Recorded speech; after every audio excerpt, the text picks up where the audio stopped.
बिस्मिल्लाहिर्रहमानिर्रहीम। अस्सलाम वालेकुम। आज मैं फिर आया हूँ चिड़ियों के घोंसले के पास, लेकिन आपको दिखाते हैं कि चिड़ी के घोंसले के साथ क्या हुआ और उसके बच्चों को क्या हुआ। ये देखें, ये है जी घोंसला। ये घोंसले का सत्यानाश किया हुआ है। इसमें जो बच्चे थे वो भी मौजूद नहीं है, खाली है बिल्कुल, और अंडे भी नहीं है।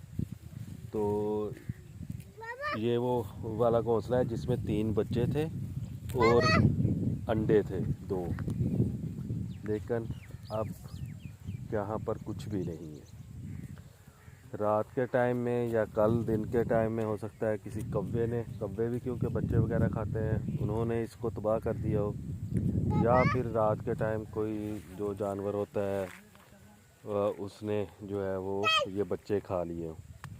मुआवज़ भी देखने के लिए आया था, लेकिन कुछ भी नहीं मिला। और जो दूसरा घोंसला है वो वाला, उसमें भी कुछ नहीं है। ये देखें, ये घोंसला पूरे का पूरा ख़त्म हो चुका है जो यहाँ पर बना हुआ था। इसमें जो अंडे थे वो भी अभी नहीं है। घोंसला तो है लेकिन इसमें अंडे नहीं है।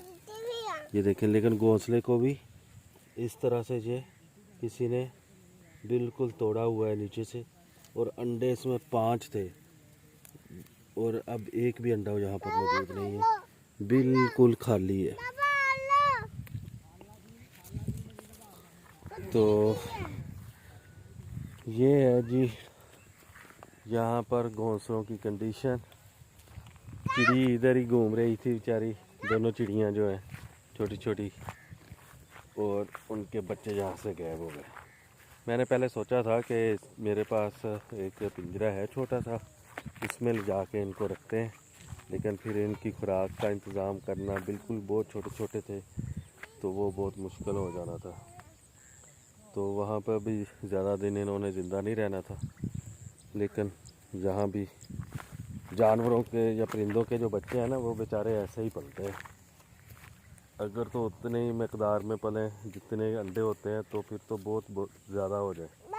ये देखें, ये मेंढक है, एक मेंढक देखना, और बस ये देखें मेंढक, ये मेंढक है, ये हो गया, वो अंदर गया मेंढक।